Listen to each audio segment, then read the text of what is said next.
Hello and welcome for your daily astrology and tarot horoscope for Tuesday, September 16, 2014, brought to you by Nicholas. And the planet of the day is Mars, and the big thing going on with Mars is it's left its own sign of Scorpio. It rules Scorpio, so it's very natural there. It knows how to rule that domicile very well. It makes sense there. Its energies are most natural and expressed there. And it's gone into a fire sign of Sagittarius, a sign that it likes to be in. And I personally I watch two astrologers weekly. I watch Benjamin Bernstein, who's very detailed, very modern. I definitely come from a more traditional approach, I think, and so I do differ in some of his opinions. But another astrologer I watch is David Palmer.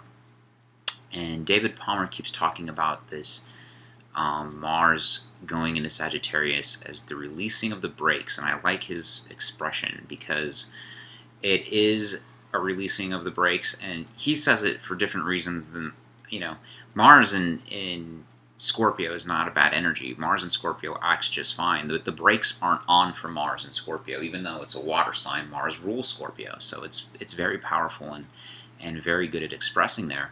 It's just that Mars was being pulled back by that Saturn energy because Saturn was in there and conjunct it, and it was just kind of restricting. It's both malefics in one area of the chart, and they're both in Scorpio doing their thing. And so as Mars goes into Sagittarius, that's the brakes come off because it's kind of released from its bonds of that Scorpion energy being in there, of that Saturn energy being in there, constricting it.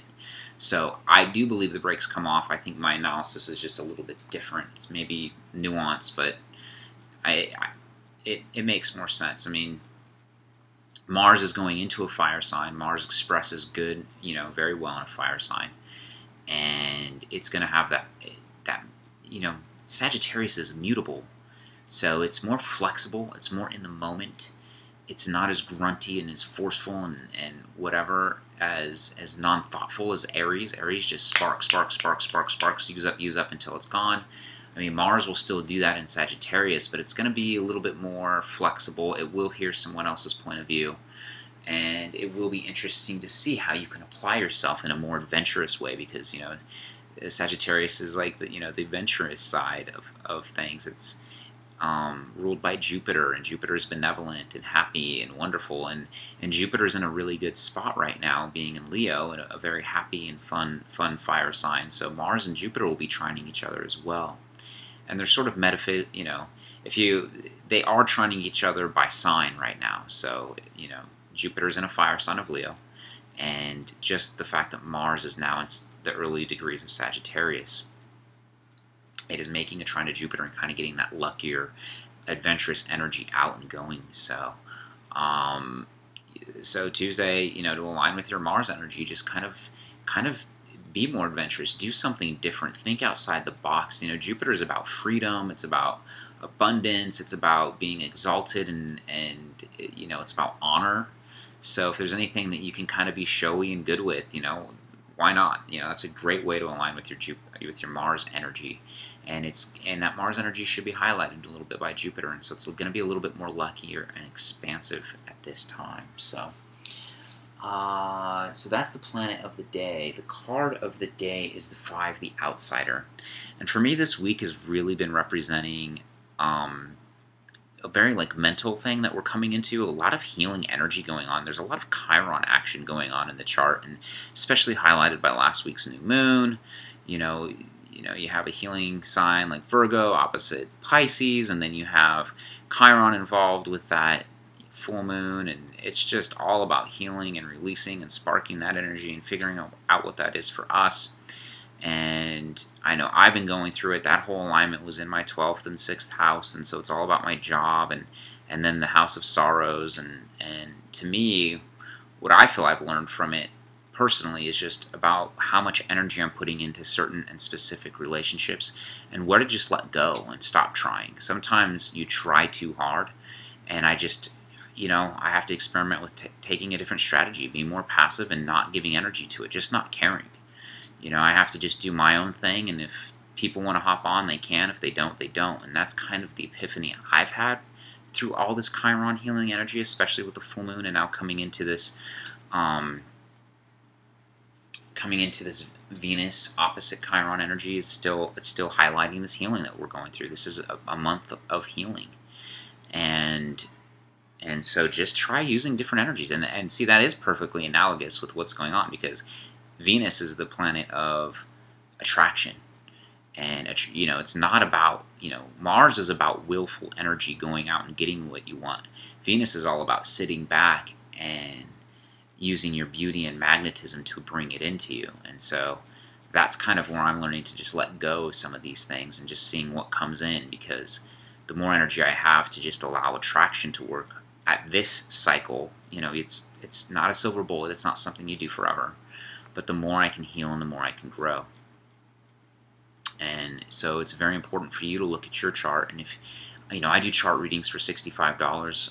If you have if you're already familiar with your natal chart and you just want to do some transit questions or something like that, I can do a half an hour for $40, or I could do an hour natal reading for $65. So, but I'm just throwing that out there because these transits that I go through every day, they don't make sense in context except for in the terms of your chart. How are they affecting you? How are they affecting the ones you love?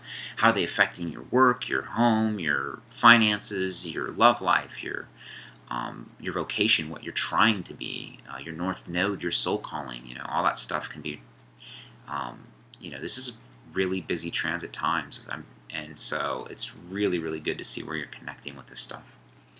And I did not really mean to make that a sales pitch, actually.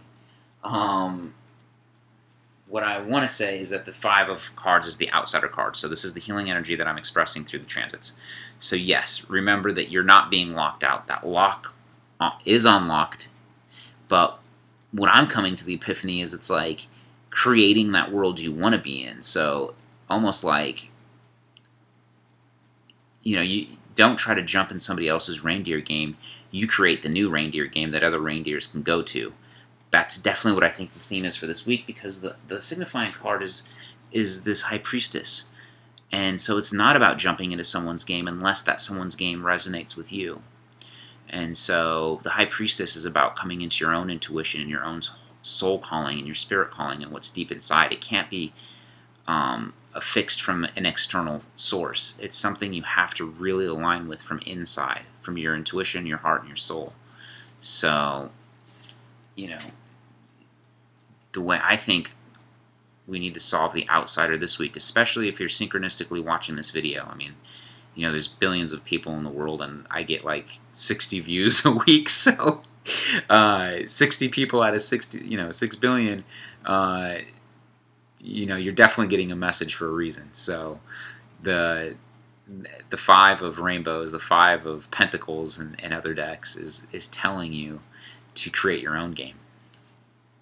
Create your own reindeer game, for sure. Okay. And the astrology of the day for Tuesday, September 16, is Mercury is going to conjunct the North Node at 10:49 a.m. Pacific Daylight Time today. So Mercury's been doing a lot of communication. It's definitely speaking with Venus because it's in mutual reception with Venus. I've been talking about this in my videos. So Mercury's in mutual reception with Venus, and Venus is opposite of Chiron. So it keeps pounding away that healing theme that's going on right now.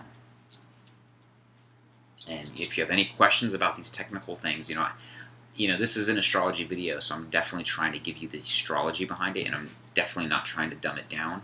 But if you absolutely have any questions about terms or anything that I'm saying, or interpretations, or you want to add your own interpretation, please feel free to leave it in the comments. Okay, so we've already gone to the astrology. Like I said, the major event that's going on today is that Mercury conjunct the North Node.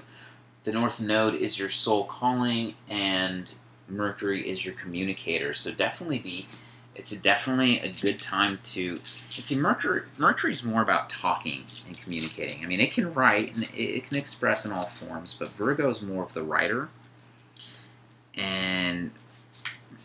But Mercury and what am I trying to say? Mercury right now. God, I'm messing this up because Mercury is in Libra, and so that my whole point with that is that Mercury's in an air sign, which is a lot more about communication than writing necessarily. Not saying that you can't or that you shouldn't, just saying that's more of the natural resonance of what's going on with Mercury. And it's in a social sign of Libra, and Libra's very fair and balanced, so it's just a really good time as it's conjunct your North Node to bring your soul purpose to a friend. Maybe that's what's going to help you stop being an outsider, is really talk about what your dreams are. You know, you work your 9-to-5 job, you do whatever you're doing, but you need to maybe get enlifted, you know, on this Tuesday in some social way. Just can you have a one-on-one with your friend and really just kind of hammer out what you're thinking and feeling about your soul purpose? Can you guys get together and do some tarot cards for each other and just work it out? You definitely get good use of the energy today with Mercury conjunct the North Node at 10:49 a.m. Wow, this is an interesting card for Tuesday. This is the Five of Swords. You know, on the, you know, it can be very interpreted negative. On the low side, it's like greed and wanting more than you have. You know, you cut the worm in half and then you have 2 worms. But to me, it's like juggling unneeded things. That's how I like to look at this card. It's like you had 1 single worm and that was fine, and now you're taking all these swords and you're cutting it in half, and now it's 2. And now you have to worry about 2 things, and it's like just creating unneeded extras in your life. It's like, you know, overdoing it and inundating yourself with too much stuff and too much thought process. I mean, the swords are the air sign, so it's just getting too much in your head and too much thinking and overdoing it. So today I would definitely recommend going into simplicity and not being distracted by what's not important.